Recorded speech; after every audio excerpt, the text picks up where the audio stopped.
கணவன் படப்பிடிப்பு தொடங்கியது. அந்த படப்பிடிப்பின் போது ஒரு நாள் மயக்கமான நிலையில் ஜெயலலிதா படப்பிடிப்பு தளத்திற்கு வந்தார். எம்ஜிஆர் ஆத்திரத்தில் ஜெயலலிதாவை வெளியேற்றினார். அதற்கு பிறகு 4 ஆண்டுகள் தனது படங்களில் நடிக்க விடாமல் ஜெயலலிதாவை புறக்கணித்தார் எம்ஜிஆர் அவர்கள். இந்த 4 ஆண்டுகளில் ஜெயலலிதா எங்கே இருந்தார், என்னென்ன செய்தார்? இந்த இடைக்காலத்தில்தான் ஜெயலலிதாவின் வாழ்க்கையில் தென்றலும் புயலும் தேடி வந்து அடித்தன. பல நடிகர்களோடும் தொழில் அதிபர்களோடும் நெருங்கி பழகினார் ஜெயலலிதா. இந்த நாளிலேதான் விஜயா மல்லையாவோடு உறவு அரும்பியது ஜெயலலிதாவுக்கு. எக்கேடு கெட்டுப்போ என்றும் என்னோடு நீ நடிக்கவே முடியாது என்றும் 4 ஆண்டுகளாக முகத்தை திருப்பிக் கொண்ட எம்ஜிஆரை எப்படியாவது சந்தித்து விடுவது என்கிற முயற்சியில் ஜெயலலிதா கொஞ்சம் கொஞ்சமாக முன்னேறினார். ஒரு நாள் விஜயா கார்டனில் எம்ஜிஆர் படப்பிடிப்பு முடிந்து வெளியேறுகிற போது அவர் காலிலே விழுந்து கதறி அழுதார். எம்ஜிஆரின் இலகிய மனது ஈரமானது, தண்ணீராய் தவழ்ந்தது. எனது படங்களில் நடிக்க விட மாட்டேன் என்று 4 ஆண்டு காலம் உறுதி தளராமல் இருந்த எம்ஜிஆரின் பலவீனத்தை பயன்படுத்தி ஜெயலலிதா இப்போது அவரோடு ஒட்டிக்கொண்டார். திருச்சியில் பாகவதர் வீட்டு திருமணத்திற்கு வருகிறாயா என்று எம்ஜிஆர் ஜெயலலிதாவை கேட்டார். விளைவு ஜெயலலிதா ஒரு கோரிக்கை பட்டியலை வைத்தார். பாகவதர் வீட்டு திருமணத்திற்கு போகிற அளவிற்கு எனக்கு நகை நட்டுக்கள் இல்லை, எப்படி அங்கே போவது என்று ஜெயலலிதா ஒரு போடு போட்டார். நகைகளை அல்ல, நகை கடைகளையே ஜெயலலிதாவிற்காக நகர்த்தி தர வேண்டியவர்கள் பல பேர் இருக்கிற போது நம்ம ஏன் கேட்கிறாள் என்று அந்த நாயகன் நினைத்து பார்க்கவில்லை. உடனே 2 லட்சம் ரூபாய் நகைகளுக்கு உத்தரவிட்டார். நவம்பர் 7, 1969 அன்று திருச்சியில் நடைபெற்ற திருமணத்தில் எம்ஜிஆரும் ஜெயலலிதாவும் கலந்து கொண்டார்கள். அந்த நாளில் தியாகராஜ பாகவதர் வெளியில் வந்தால் வீடு போய் சேர முடியுமா என்பதே சந்தேகம். அந்த அளவிற்கு ரசிகர்கள் அவரை மொய்த்து விடுவார்கள். கார் கண்ணாடியை திறந்து ஒரு முறை அவரது வலது கையை அவர் வெளியில் நீட்டினார். அந்த கையை பிடிப்பதற்கு திரண்ட கூட்டம் இப்போதுள்ள அண்ணா சாலையில் போக்குவரத்தையே நிறுத்தியது. காவல்துறையின் உதவியோடுதான் பாகவதர் பாதுகாப்பாக வீடு திரும்ப வேண்டிய அவசியம் வந்தது. அப்படி அந்த நாளில் புகழ்மிக்கவராக விளங்கியவர் பாகவதர். அவர் வாழ்நாளின் இறுதியில் எங்கோ போவதற்காக அவர் ரிக்ஷாவில் ஏறப்போக ரிக்ஷாக்காரன் நீ யார் என்று கேட்க, இவர் நான் தான் தியாகராஜ பாகவதர் என்று சொல்ல, ரிக்ஷாக்காரன் அப்படியா, சங்கதி எத்தனை பேர் இப்படி கிளம்பி இருக்கிறீர்கள் என்று கேட்ட கதையும் உண்டு. அப்படிப்பட்ட பாகவதர் திருமணத்தில் ஜெயலலிதாவை அதிலும் எம்ஜிஆரோடு பார்த்தவர்கள் வியந்து போனார்கள். அந்த திருமணத்தில் கலந்து கொண்ட பல நடிகைகளை பற்றி திருமண வீட்டிலேயே பலத்த கிசுகிசுப்பு எழுந்தது. காரணம், தியாகராஜ பாகவதருக்கு நடிகைகளை துகிலுரித்து நிலை கண்ணாடிக்கு முன்னாடி நிறுத்தி பார்க்கிற பழக்கம் இருந்தது.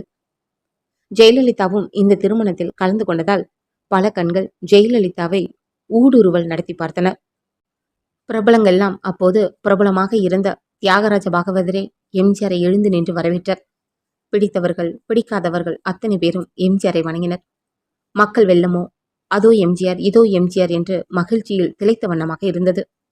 இவற்றையெல்லாம் வைத்த வழி வாங்காமல் பார்த்து கொண்டிருந்த ஜெயலலிதா எப்படியாவது கடந்த கால கருப்புகளை அழித்துவிட்டு எம்ஜிஆரை தன்னவராக ஆக்கிவிட வேண்டும் என்று முடிவெடுத்தார். வெட்கத்தை விட்டு தன் மூலமாக எம்ஜிஆருக்கு ஒரு வாரிசு உருவாக்க வேண்டும் என்று எம்ஜிஆரிடமே கேட்டார் ஜெயலலிதா. இப்படி பெண்கள் கேட்பது உண்டுதான்.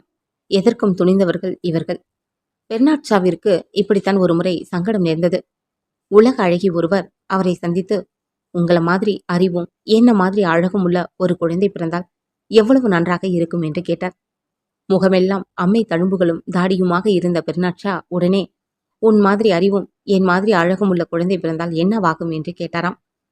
வாரிசை வழங்குவதா, அதிலும் ஜெயலலிதா மாதிரி ஒரு பெண்மணி வழியாக வழங்குவதா என்றெல்லாம் வள்ளல் எம்ஜிஆர் தீர்மானிப்பதற்கு உள்ளாக ஜெயலலிதா இந்த பிள்ளை விளைச்சலுக்காக போட்ட நிபந்தனைகள் தான் எம்ஜிஆரை திக்குமுக்கள் அட வைத்தன. நான் உங்கள் மஞ்சத்தில் மனைவியாக மணப்பதென்றால் நீங்கள் ஜானகி அம்மாளை விவாகரத்து செய்ய வேண்டும் என்கிற கோரிக்கையை ஜெயலலிதா முன்வைத்தார். அதைவிட கொடுமை, ரூபாய் 2 லட்சம் நகைக்காக எம்ஜிஆரை எதிர்பார்த்திருந்த ஜெயலலிதா ஜானகியை விவாகரத்து செய்தால் 50 லட்சம் தருகிறேன் என்று வாய்ப்பந்தல் போட்டார். எம்ஜிஆருக்கு அதிர்ச்சி மேல் அதிர்ச்சி. ஜானகி அம்மையாரை மறந்து விடுங்கள் என்கிற ஜெயலலிதாவின் கோரிக்கை எம்ஜிஆர் நெஞ்சை 2ஆக பிளந்தது. வேதனையை நெஞ்சு குழியில் போட்டு புதைத்துவிட்டு எம்ஜிஆர் உலகம் சுற்றும் வாலிபன் படப்பிடிப்பிற்காக ஜப்பானுக்கு புறப்பட்டார். தியாகராஜ பாகவதர் திருமணத்தில் எம்ஜிஆரோடு உரசிக்கொண்டு நிற்க முடிந்த நம்மால் அதற்குள்ளாக உலகம் சுற்றும் வாலிபனுக்காக ஜப்பான் போக முடியவில்லையே என்று ஜெயலலிதா பதறினார். இந்த நாளில் ஜெயலலிதாவிற்கும் எம்ஜிஆருக்கும் காகித போரே நடந்தது. பிரபலமான ஒரு நாளிதழில் ஜெயலலிதா பேட்டி, சுருக்கப்பட்ட எம்ஜிஆரின் பதில் பேட்டி போன்றவைகள் வெளியாயின.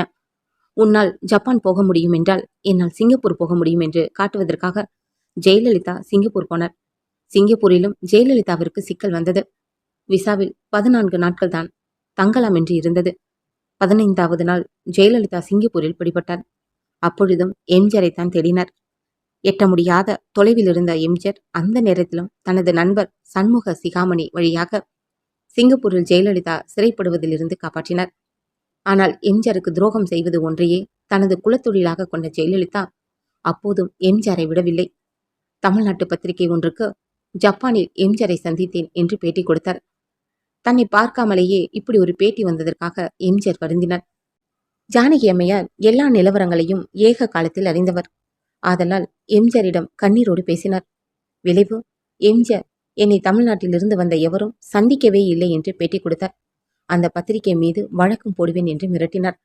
முதல் வாரம் எம்ஜிஆரை ஜப்பானில் சந்தித்தேன், எங்கெங்கே சந்தித்தேன், எப்படி சந்தித்தேன், என்னென்ன பேசினோம் என்றெல்லாம் கற்பனையாக கதை அளந்த ஜெயலலிதா மறுவாரமே பல்ட்டி அடித்தார்.